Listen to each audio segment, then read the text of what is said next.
ஸ்ரீ அரவிந்திற்கு வணக்கம். அனைவருக்கும் வணக்கம். இன்று 2026ஆம் ஆண்டு மார்ச் மாதம் 10ஆம் தேதி செவ்வாய்க்கிழமை காலை பிரெஞ்சு வழி அன்னை அருள்வாக்கை பயிலும் பிரெஞ்சை பயில்தலை தொடங்குகிறோம். இன்று நாம் இந்த 13 ஜூன் 13 1954 இருக்கிற இதை படிக்கிறோம். முதல்ல நான் படிச்சிடறேன். C'est dans une paix inébranlable que l'on peut trouver la vraie puissance. C'est அப்படின்னா இட் இஸ் தான் இன் யூன் பே inébranlable அது மூணையும் சேர்த்து படிக்கணும். பீஸ் inébranlable அன்ஷேக்கபிள்னு அர்த்தம்.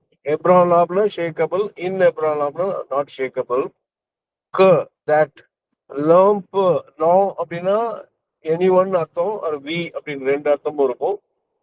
lamp through way one can find, through way na find. La vraie puissance அப்படின்னா the true strength, true power. puissance அந்த அர்த்தம். இங்கிலீஷ்ல இதே வார்த்தை அப்படியே வருது, சாவித்ரி எல்லாத்துலயும் வருது. நம்ம சிந்தசிஸ்லயும் இந்த வார்த்தை அதே ஸ்பெல்லிங்ல வரும், உச்சரிப்பும் கிட்டத்தட்ட அதே தான். ஸோ திருப்பி படிக்கிறேன். C'est dans une paix inébranlable que l'on peut trouver la vraie puissance. 13 juin 1954. 13 13, juin வந்து ஜூன், 1954 1954. தனசேரன் அண்ணா, நீங்க அதை இங்கிலீஷ்ல காட்ட முடியுமான்னு பாருங்க. Let the vast peace, sorry, போங்க கீழே போங்கன்னா கரெக்ட், இங்கே நிறுத்துங்க. It is an unshakable peace that can be found the true power. பீசான்ஸ்க்கு பவர்னு இருக்கு. தமிழ்ல வந்து நம்ம இன்னொரு நாள் அதை போட்டு காட்டுவோம் டிரான்ஸ்லேஷன்ல. ஓகே,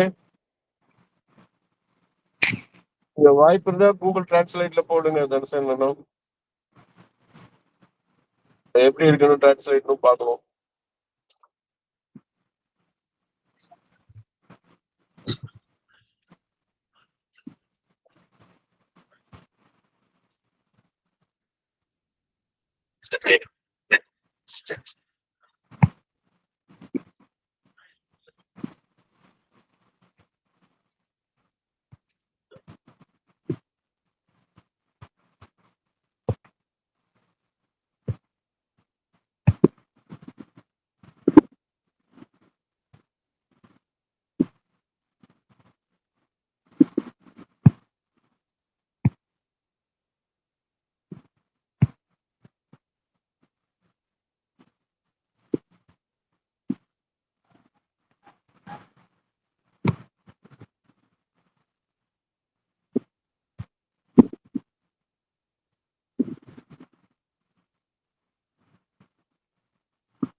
நடக்குதா தனசேனா?